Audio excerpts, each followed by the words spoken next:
Well, joining us for some analysis, Larry Shover from Efficient Capital Management, also author of Trading Options in Turbulent Markets. He's at the CME Group in Chicago. I think we've also got Alan Valdez at the New York Stock Exchange. We do, from DME Securities, there with us now. Alan, camera's on you, so we'll go to you first. You actually think Bernake did pretty well today, and judging by the stock market reaction, people seem to like it. But what did people like about it? Why do we see such a pickup?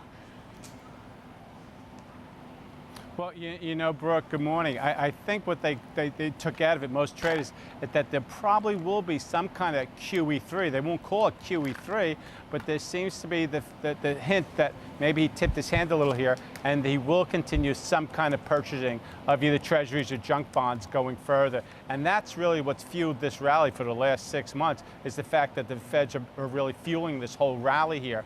And you know, it's the only shining spot in this whole recovery. If you look at housing market, it's almost in a depression. Jobs market, regardless of what he says, is still pretty bad. We have 44 million Americans on food stamps. So really, the only shining spot in this whole recovery are these equities right behind me. And I think that's going to continue. Larry, did you think that there was a hint from Ben Bernake QE3 could be on the way? There's an outside chance. I mean, he has other ways to maneuver. The problem with a QE3, as everybody would agree, is that it just takes more of the drug to get the same effect. On the other hand, I can't see Bernake being the first Fed chairman to start selling his balance sheet at a loss. So with that in mind, I hope what he said is true, is that commodity prices are high temporarily, and the fact of the matter is we won't need a QE3. But there's an outside chance, I do agree, but there's other things he can do.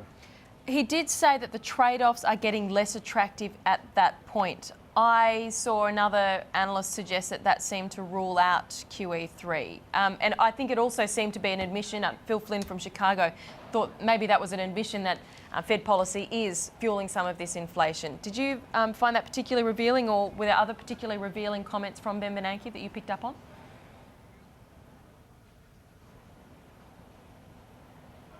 Sorry, Larry, over to you.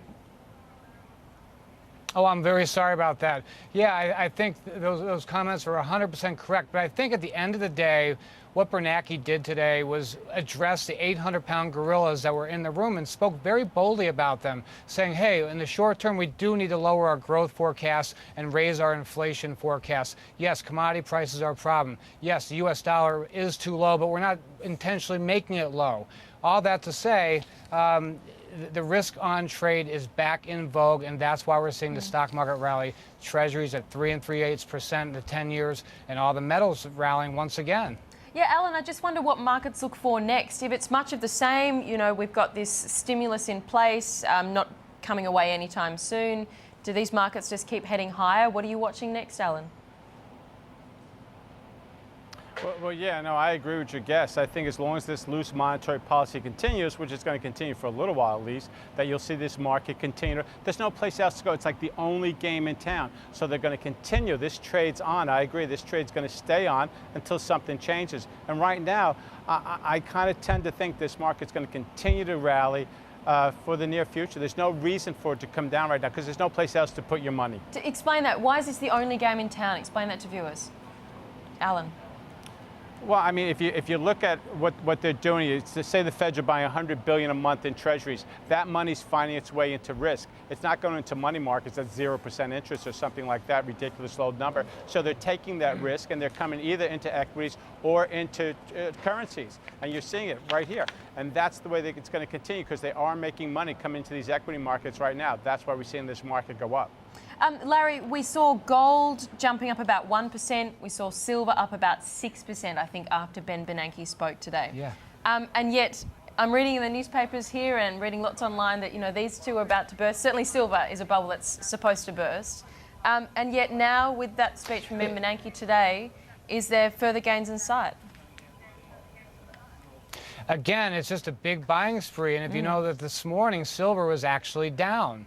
Gold was up a little bit. Silver was down a lot because silver was down 4% the day earlier, so coming up 6%, 2% on the day. But it seems to me that risk on, it's a commodity, it's a buying spree throughout all industrial metals, base metals, and precious metals. People are looking for return, and that's where they want to go, for better or for worse. But I agree also with Alan that the stock market is also the only place to hide right now, given the fundamentals. Alan, isn't this dangerous territory, though, when everyone just says buy, almost buy without discretion, buy up everything?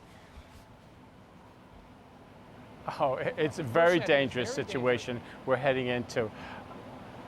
And you know, there's no easy out for the Fed, that's without a doubt. But you know, another point I want to bring up is keeping this dollar depressed the way they are. I mean, the dollar was trading at an all-time low yesterday. But I mean, that makes our multinationals look attractive. Another reason for a risk to come into this stock market, because if you look at the earnings that are coming out, a lot of those earnings are derived from overseas, either in Japan or in China or in India, and those earnings are doing well. So these multinationals look great. It's a good place to put your money right now. There's really no other game in town, and I think that's going to continue. And Larry, did you think that there was, in terms of the attention on policymakers now, I guess one of the next big things for markets is the debate over the debt ceiling and where that goes. Did you think there was any nudge from Ben Bernanke today, or do policymakers listen to Ben Bernanke when it comes to suggestions about what to do with the long-term deficit?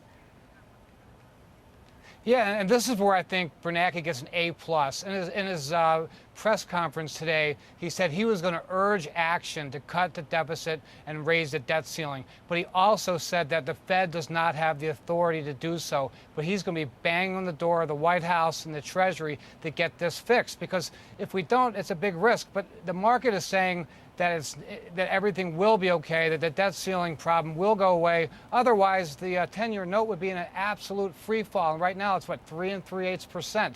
It's not a big risk.